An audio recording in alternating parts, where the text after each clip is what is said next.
ঈমান এবং তাকওয়ার চর্চা করা, এটা হলো আমাদের রিজিক বৃদ্ধি এবং রিজিকের বরকতের একটি অন্যতম কারণ। দ্বিতীয়ত হলো ইস্তেগফার করা। সূরা নূহ আল্লাহ রাব্বুল আলামিন নূহ আলাইহিস সালামের জাতিকে নূহ আলাইহিস সালামের ভাষায় নির্দেশ করেছেন। তিনি বলেছেন, ফাকুলতু ইস্তাগফিরু রাব্বাকুম ইন্নাহু কানা গাফফারা। আমি বলেছি আমার জাতিকে তোমরা আল্লাহর কাছে ইস্তেগফার করো, ক্ষমা প্রার্থনা করো, তাহলে কি হবে?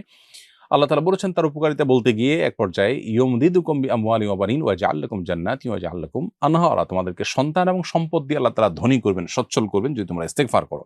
এখান থেকে বোঝা গেল বেশি বেশি ইস্তেগফার করাও রিজিকের বরকত এবং রিজিক বৃদ্ধির কারণ।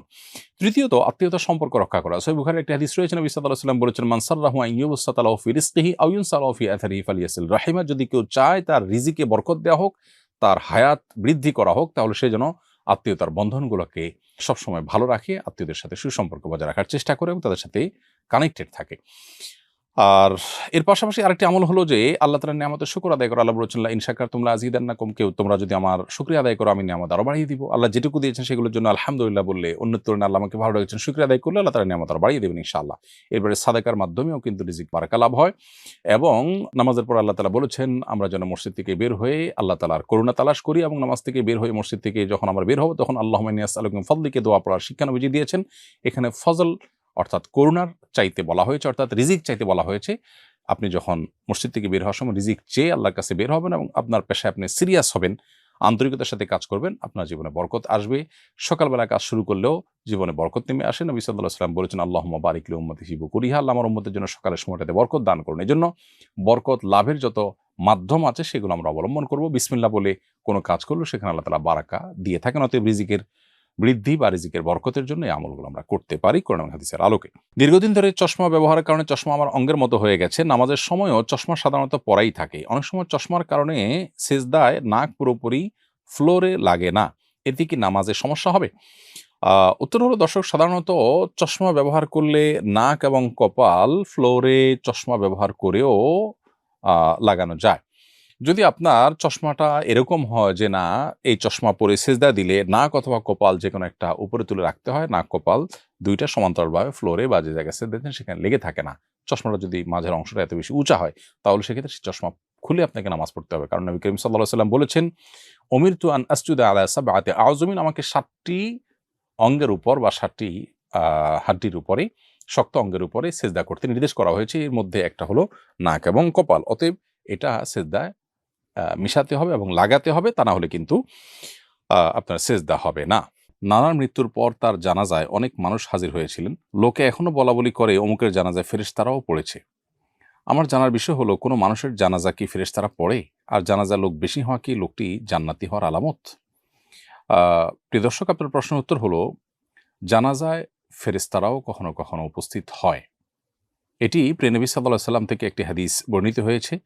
যে হাদিসটি সূরা নাসাইতে বর্ণিত হয়েছে, সেই হাদিসের আলোকে বোঝা যায় এবং প্রমাণিত হয়।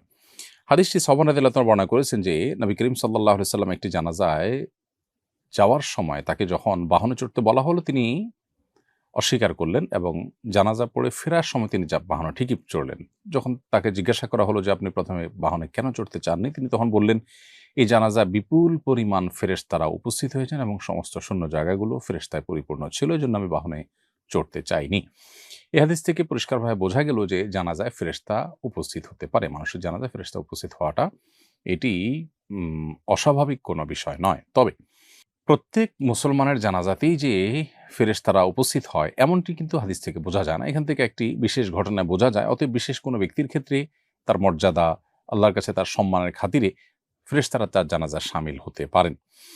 সেই সাথে আরেকটি বিষয় এখানে উল্লেখ করার মতো, সেটি হলো নবী করিম সাল্লাল্লাহু আলাইহি ওয়াসাল্লাম যে বাহনে চড়েননি, অথচ সাধারণ মানুষ তো অনেকে হয়তো বাহনে এসেছেন, তাহলে তাদের কি হবে? উত্তর হলো যে নবী করিম সাল্লাল্লাহু আলাইহি ওয়াসাল্লাম যেখানে তাকে আল্লাহ তাআলা ওহীর মাধ্যমে জানিয়েছেন বা তিনি তার সামনে আল্লাহ তাআলা বিষয়টাকে স্পষ্ট করেছেন, তিনি দেখতে পেয়েছেন, সেজন্য তিনি বাহনে চড়াননি। অন্যদের বেলায় যেহেতু এটি প্রযোজ্য নয়, অতএব তাদের বাহনে চড়লে অসুবিধা তাদের জন্য ছিল না।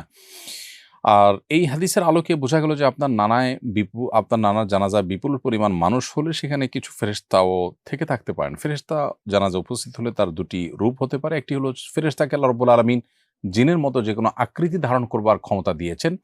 ইসলামী আকীদা অনুযায়ী ফেরেশতারা যেকোনো আকৃতি ধারণ করতে পারেন। সেই হিসাবে তারা মানুষের আকৃতি ধারণ করে উপস্থিত হতে পারেন। আবার তারা বাতাসের সাথে মিশে যেতে পারেন, মানুষের চোখের আলোয় অদৃশ্য থাকতে পারেন জিনের মতো। যে তাদের উপস্থিতি মানুষ টের পাবেন না, অতএব সেভাবেও তারা উপস্থিত হতে পারেন। দুইভাবেই উপস্থিত হওয়ার সম্ভাবনা রয়েছে। আপনার নানা জানাজায় বিপুল পরিমাণ যে মানুষ হয়েছে তা হতে পারে, তারা সবাই সাধারণ মানুষ। কাকতালীয়ভাবে এটা হতে পারে। আবার আল্লাহর কাছে প্রিয় বান্দা হওয়ার কারণে বা মানুষের কাছে প্রিয় হওয়ার কারণে বেশি মানুষ উপস্থিত হয়ে থাকতে পারেন। আবার এর মধ্যে কিছু লোক ফেরেশতা থাকলেও থাকতে পারেন। বাকি এর কোনটিকে আসলে হলফ করে বলা কঠিন যে এখানে ফেরেশতারাই জানাজা পড়েছে, এমনটি নিশ্চিত করে বলা মুশকিল। তবে জানাজায় মানুষ বেশি হলে এটি জান্নাতি হওয়ার আলামত এভাবে হাদিসে না আসলেও, তবে এটি ভালো লক্ষণ হিসেবে হাদিসে উল্লেখ হয়েছে, যেটি সুনানে আহমদে মুসনাদে আহমদে বর্ণিত হয়েছে। আম্মাজান আয়েশা রাদিয়াল্লাহু তাআলা বর্ণনা করেছেন যে নবী করিম সাল্লাল্লাহু আলাইহি ওয়াসাল্লাম ইরশাদ করেছেন, মা মিন মাইয়িতিন ইউসাল্লা আলাইহি উম্মাতুম মিনান নাস। কোন মানুষের জানাজা যদি অনেক মানুষ পড়ে, সে যুগে ১০০ মানুষ উপস্থিত হওয়াটা অনেক বিরল ব্যাপার ছিল, কারণ ১০০ মানুষের সমাগমটাও একটা এলাকাতে, একটা জনপদে অনেক বড় বিষয় ছিল।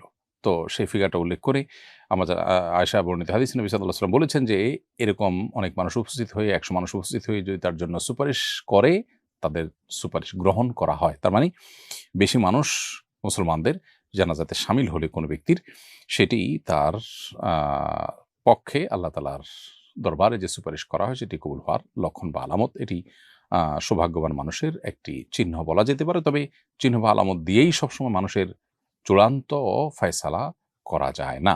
আমরা শুধুমাত্র সুধারণা করতে পারি।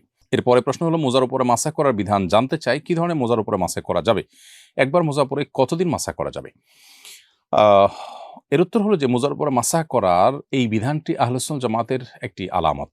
যারা জান্নাতের পথযাত্রী এবং নবী সাল্লাল্লাহু আলাইহি ওয়াসাল্লামের ভাষায় যারা হকপন্থী এবং নবী সাল্লাল্লাহু আলাইহি ওয়াসাল্লামের ভাষায় যারা সাহায্যপ্রাপ্ত দল এবং যারা ফিরকায়ে নাজিয়াহ বা আখিরাতে মুক্তি পাবে, সেই মানুষগুলোর বৈশিষ্ট্য হলো তারা আহলুস সুন্নাহ ওয়াল জামাআহ, সুন্নাতে রাসূলের অনুসারী এবং সাহাবায়ে কেরামের জামাতের অনুসারী। তাদের একটা বৈশিষ্ট্য হলো তারা মুজার উপরে মাসা করাকে জায়েজ মনে করে। অর্থাৎ একজন মানুষ পূর্ণাঙ্গ ওযু করার পর, যে ওযুতে হাত মুখ ধুয়েছেন, পাও ধুয়েছেন, মাথা মাসা করেছেন, পূর্ণাঙ্গ ওযু হয়েছে, ওযু অবস্থায় তিনি যদি মুজা পরেন এবং সেটা পরে তিনি যদি ২৪ ঘন্টা পর্যন্ত এটা পরিধান করা অবস্থায় থাকেন, না খোলেন, তাহলে এর মধ্যে যতবার তিনি ওযু করবেন, পাও ধোয়ার জায়গায় পাও না ধুয়ে ভিজা হাত পায়ের উপরে, মুজার উপরে মাসাহ করে নিলেই হবে। উপরের অংশে শুধু একটু টেনে নিলেই চলবে, ২ পায়ে ২ বার ২ হাত দিয়ে। তো এইভাবে যদি আমরা মাসা করি তাহলে ইনশাআল্লাহ মুজার উপরে মাসা করা হয়ে যাবে। কিন্তু এই মুজাটি ফুকাহে হানাফির মতে চামড়ার মোজা হতে হবে, অথবা কাপড়ের মোজা হলে এমন কাপড়ের মোজা হতে পারে যেটা চামড়ার মোজার মতোই পারপাস সার্ভ করে, যেটা পরে ৩ মাইল পর্যন্ত হাঁটা যায়, বহুদূর পর্যন্ত হাঁটা যায়। অথবা এবং সেই সাথে মোজার উপরে যেরকম চামড়া মোজার উপরে পানি দিলে যেরকম পায়ে লাগে না, এই মোজার উপরে পানি দিলে এটা পায়ে লাগবে না। আজকাল যে সমস্ত আপনার সুতার মোজা পাওয়া যায় বা কাপড়ের মোজা পাওয়া যায়, সে সমস্ত মোজাগুলো আসলে এই পারপাস সার্ভ করে না। এইজন্য ফুকাহে হানাফির মতে এই মোজার উপর মাসা করা চলবে না। যদি এ সম্পর্কে সৌদি আরব উলামা ইকরাম বা হাম্বলী মাযহাবের উলামা ইকরাম তাদের মত ভিন্ন। তারা মনে করেন যে এই মোজাগুলোর উপরে মাসা করা চলবে। আর মাসাটা আমরা যখন নিজ ঠিকানায় থাকবো তখন ২৪ ঘন্টা পর্যন্ত আমরা মাসাহ করতে পারবো। আর যদি সফরে থাকি তাহলে ৩ দিন ৩ রাত পর্যন্ত মাসাহ করা যাবে। এবং এটা শীত গরম সব মৌসুমে করা যাবে এবং মাসাহ করার কারণে কোনো সওয়াবের কমতি হবে না। অতএব পবিত্র অবস্থায় মোজা পরার পর আমরা এই মাসাহ করার সুবিধাটা পাবো এবং এটার মেয়াদ শেষ হয়ে গেলে আবার মোজা খুলে পূর্ণাঙ্গ ওযু করে আবার আমরা চাইলে মোজা পরে তার উপরে